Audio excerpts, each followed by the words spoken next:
Assalamualaikum warahmatullahi wabarakatuh. Pada kesempatan kali ini, Kak, dari kelompok kami akan mempresentasikan tentang manajemen strategik, yaitu perusahaan Samsung. Di sini ada anggota kelompok kami. Yang pertama, saya sendiri, Ryan Ferdian Putra. Lalu yang kedua ada Muhammad Chandra Kurniawan. Yang ketiga ada Prasetya Putra Kusuma. Lalu yang keempat ada Muhammad Rashid Firdaus. Lalu yang kelima ada Faris Husnut Sabat. Lalu selanjutnya di sini ada latar belakang Samsung. Samsung didirikan pada tahun 1938 oleh Lee Byung Chul di Daegu, Korea Selatan, sebagai perusahaan perdagangan yang awalnya mengekspor ikan kering dan bahan makanan. Seiring waktu, Samsung berkembang ke berbagai sektor, termasuk tekstil dan asuransi. Pada akhir 1960-an, perusahaan ini memasuki industri elektronik dengan produk pertamanya televisi hitam putih. Pada tahun 1980-an, Samsung mengakuisisi Hanguk Jongjat Tongsin dan mulai memproduksi perangkat telekomunikasi. Keberhasilan besar terjadi pada tahun 1992 ketika Samsung menjadi perusahaan chip memori terbesar di dunia.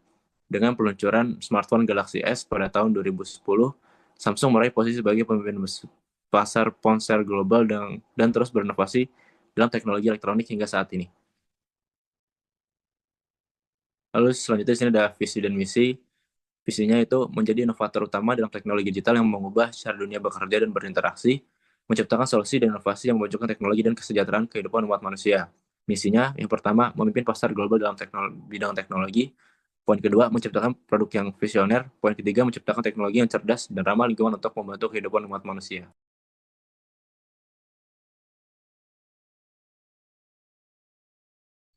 Selanjutnya di sini ada tabel bobot internal Samsung, yaitu pertama ada inovasi teknologi, kedua ada diversifikasi produk, yang ketiga ada kualitas produk, yang keempat ada harga tinggi, yang kelima ada teknologi mudah ditiru.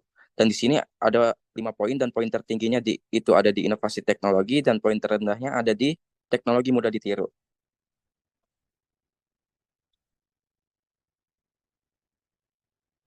Selanjutnya ada tabel bobot eksternal Samsung. Di sini yang pertama ada inovasi teknologi, yang kedua diverifikasi produk, yang ketiga reputasi merek yang kuat, yang keempat ada kekuatan R&D, yang kelima ada persaingan ketat, yang keenam ada isu hukum dan pelanggaran paten, yang ketujuh ada hak situasi ekonomi global, yang kedelapan ada ketidakpastian geopolitik, yang terakhir ada ancaman keamanan cyber.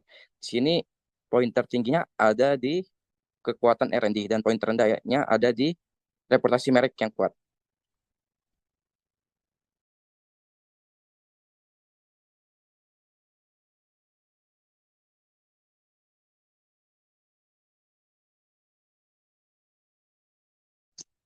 Lalu di sini ada tabel IV.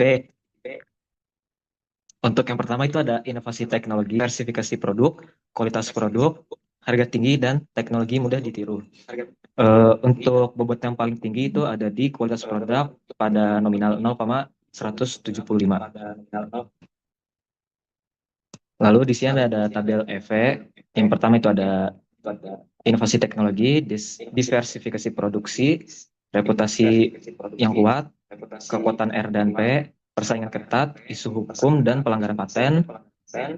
Lalu ada ekonomi global, ketidakpastian geopolitik, dan juga ancaman cyber.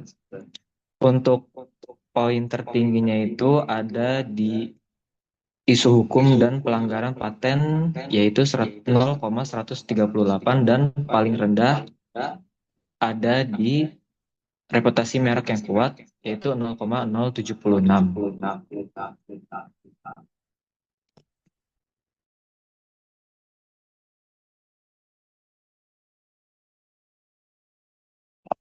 Lalu di sini juga ada matriks IV dan EV.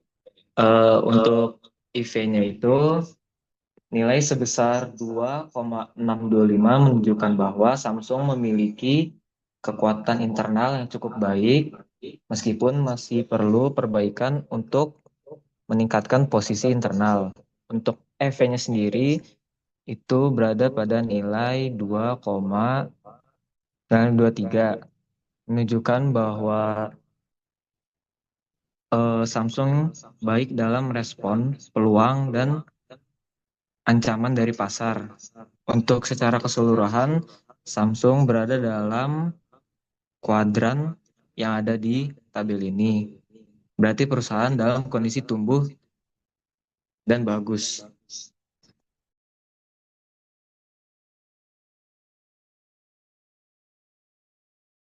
Selanjutnya itu ada tabel QSBM PT Samsung. Faktor strategisnya itu yaitu yang pertama ada peluang dengan pertumbuhan pasar smartphone, ekspansi pasar baru, teknologi 5G, dan pertumbuhan e-commerce. Selanjutnya itu ada ancaman, yaitu ada persaingan yang ketat, perubahan teknologi cepat, ketidakpastian ekonomi global, ancaman keamanan cyber.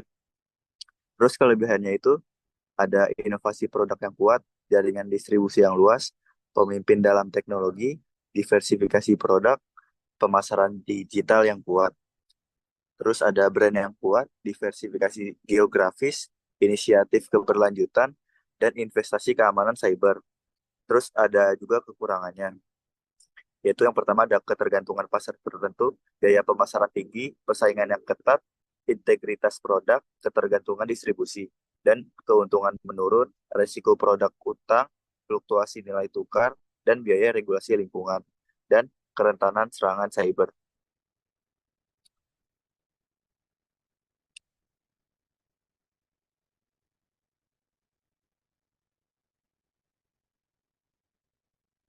Next.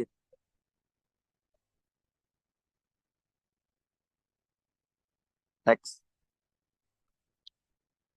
Selanjutnya itu ada tabel SWOT Samsung. Yang pertama itu ada strength, yaitu memperkuat inovasi dengan kolaborasi startup teknologi dan meningkatkan pemasaran merek untuk memperkuat atra positif. Terus selanjutnya ada weakness, yaitu melakukan riset pasar untuk inovasi, desain produk, menerapkan ekspansi dalam proses produksi untuk menekan biaya. Selanjutnya itu ada opportunities, yaitu meningkatkan diferensiasi produk melalui fitur inovatif dan kualitas diversifikasi pasar produk untuk mengurangi dampak fluktuasi ekonomi. Dan yang terakhir itu ada threats, yaitu memanfaatkan fitur yang kuat untuk inovasi produk dan HP baru, dan menjadi pelopor dalam teknologi 5G dengan produk unggulan.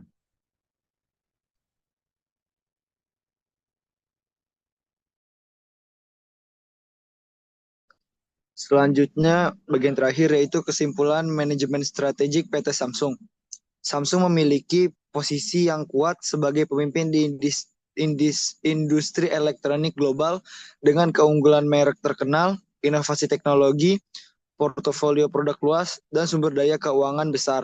Namun tantangan seperti ketergantungan pada penjualan smartphone, masalah kualitas produk, dan persaingan ketat memerlukan perhatian khusus.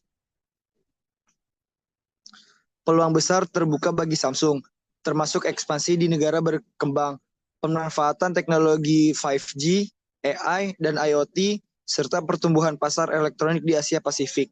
Meski demikian, ancaman seperti dominasi perusahaan Cina, ketergantungan pada komponen pihak ketiga, dan perubahan preferensi konsumen harus dihadapi dengan strategi yang efektif, dengan memanfaatkan kekuatan dan peluang serta mengatasi kelemahan dan ancaman.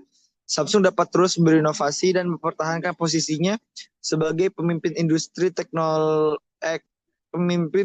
elektronik global.